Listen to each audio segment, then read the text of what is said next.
Hi everyone, it's QuickyBaby and welcome back to World of Tanks. One of my favorite things about the new patches inside the game is of course new tanks that are coming with it.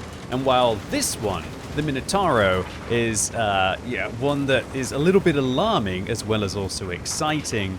Again, one of my favorite things about a new patch is that I get to go on What Replays and take a look to see what the capabilities of the vehicle are, even before I've been able to play it. I personally took 2 days off just on Wednesday and Thursday, and so I haven't even logged in to try out this huge new content patch. 1.18 is probably one of the biggest patches, I'd say, in a long time. There's a new map, there's map changes, there's a whole new line of Italian tank destroyers, there's a premium tier 8 Italian tank destroyer, which I presume is going to be tearing up the battlefield, as well as also lots of tank balancing, including vehicles like the AMX M454, possibly being an absolute new powerhouse. Although I'm going to be testing all of that on the stream today, as well as grinding my way up the Italian TDs. Today, we've got the pleasure of watching Blackout Malice from the North American server, who is playing in their brand new Minotauro. Now, I don't know how they managed to get their hands on this vehicle so quickly. Maybe it was a lot of free experience, but maybe Blackout is just the sweatiest of gamers, a bit like me, and probably wanted to be playing these vehicles as early as possible. That's kind of not really the case if I just took a couple of days off, but I'm going to be hitting it hard today on Friday.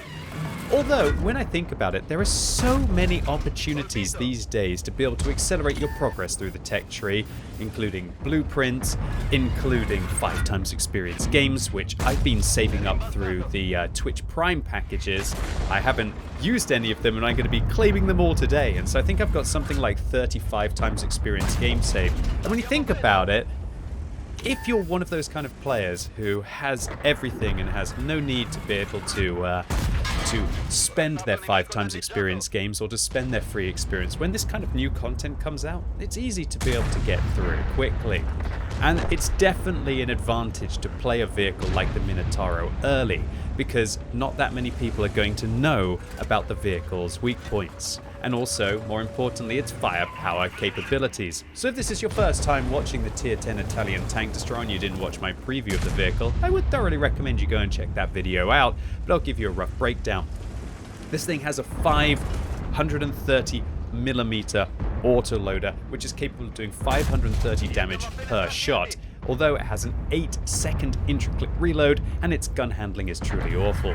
Blackout Malice is deciding that they want to try and improve the accuracy of this vehicle by using a bounty aiming device in conjunction with bounty vents and also a bounty turbo on this vehicle. Now, the bounty turbo will actually make this thing able to go at 16 backwards without the top field mod, and also 36 forwards, and it will give it a nice big advantage with the power to weight ratio as well as a bounty turbo will do.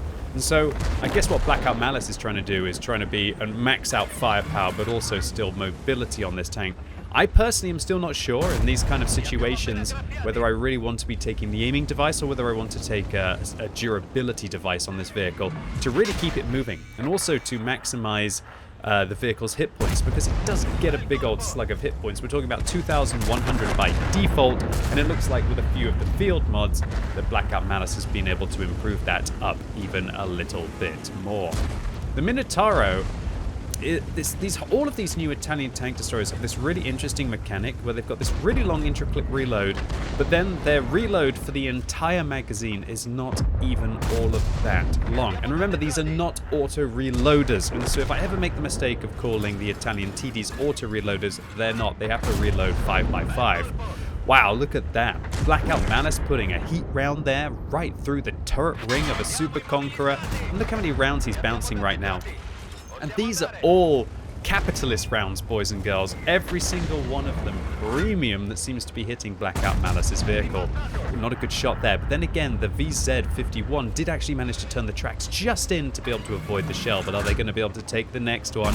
Doesn't look like it, as Blackout Malice picks up their first frag of the game with 4,500 damage dealt in just over 4.5 minutes. Definitely not impeccable accuracy here by Blackout Malice, although this vehicle is a bit of a troll, right? 2.3 seconds aim time and 0.44 base accuracy. Sometimes it is going to be the tool and not the user or the workman in this scenario. And talk about work, Blackout Malice has got their work cut out for them here, as they are down in a 3 versus 7 scenario where the enemy have nearly 6,000 hit points more. So there's a lot of work still for Blackout Malice to do. So far, Blackout Malice has been firing exclusively high explosive anti-tank rounds on this vehicle that do have 330mm of pen. That's right, Wargaming did actually nerf the heat penetration of the Minotauro from 340, I believe, down to 330. So it's actually got worse heat pen than some heavy tanks like the Object 277, for example. But they also buffed the armor piercing pen up to 265, which actually means that it has the same pen as a 277 standard rounds, I believe, but just worse on the gold rounds. So this isn't your standard tier 10 tank destroyer with regards to the penetration that it has, but it certainly is with regards to the DPM that it can deal when, of course, it is fully loaded. And also, what tank destroyer really has this kind of upper hull armor, which is at least about 300, 350, or even 400mm of effective armor. Only something like a Jagdpanzer 100 is going to be able to deal with that. And we can see that Blackout Malice is struggling to be able to get through even the lower plate some of the time here against the enemy Minotauro. You really have to find the lower plate against an enemy vehicle here for it to work. And it looks like Blackout Malice really didn't want to waste those shells, but luckily, Try Not Cry in their T95 bails them out of a sticky situation, and now it is 2 versus 5, 1,800 hit points versus 6,300 hit points. And now, having run out of high explosive anti-tank rounds, Blackout Malice is having to load their armor-piercing ammunition. Now, where's that E3 going to be coming from? Where's the 277 going to be coming from? There's also a turreted tank destroyer that these two heroes at the end of the battle are going to have to deal with. Well, we exactly now know where the E3 is, and they're coming around the corner aggressively. Where will Blackout Malice try and put in the first shot? Looks like they're actually going to try and flank, and this is where the semi-traversable turret of the Minotauro allows it to be so much more flexible than something like an E3. Blackout Malice forces the E3 to turn towards me, bounces a gold round, I believe, on the upper hull there. Blackout Malice has managed to get the side once again of the T110 E3, also allowing their friend Try Not Cry in the T95 to be able to get the final shot into the side of the T110 E3. It looks like now Blackout Malice is trying to maybe cover Try Not Cry from the 277. If he was doing that, what a team player there, allowing them to finish off the WT Alf Panzer IV without the T95 on his friend even falling in this game. And this is where the Minotauro is kind of awkward, right? You fire in that extra shot, and unlike a Badger, which would be just consistently sitting in that spot and just dealing with that 277, now the Minotauro has a downtime. Although, it's only 24 seconds. It's not very much of a downtime. It's actually only 3 times longer than the intra-clip reload of this vehicle to load another 5 shells, and considering that you would have only been able to reload one with 8 seconds, and that is outrageous. Okay, so, Blackout Malice, having to deal with the 277, puts 1 round in, actually gets penetrated in the lower plate there by the 277, and this is where this vehicle is very interesting, because even though it's stunned, it doesn't increase the intra-clip reload. And so if Blackout Malice was playing something like a Badger right now, he would actually have a longer reload because of the stun duration, but because it's an auto loader, you don't actually get that with the Minotauro. Now the 277 bounces off the upper hull of the Minotauro, and Blackout Malice has 2 rounds left and 2 vehicles to deal with that are in front of him. Now grinding out the 277, showing them who's the boss here, who's got the horns in that engagement. Now Blackout Malice has to try and deal with the artillery that's above, only on 77 hit points. One of the things that I loved about that engagement was that Blackout Malice turned their armor towards the M53-55 to be able to absorb the shell. However, now with only 77 hit points left, any artillery shell could prove a complete demise for Blackout Malice. So Blackout Malice decided they didn't want to keep 1 round. Now with both artilleries trying to pressure them in this situation, gets the gun round, actually narrowly avoids the artillery, but again, the fact that this vehicle has an autoloader and the stun doesn't increase the reload means that they can get the extra shot off, picking up their 6th kill and securing more damage in the first 2 days playing a brand new tank that QuickyBaby's ever achieved in World of Tanks. Of course, it's 10,000 damage.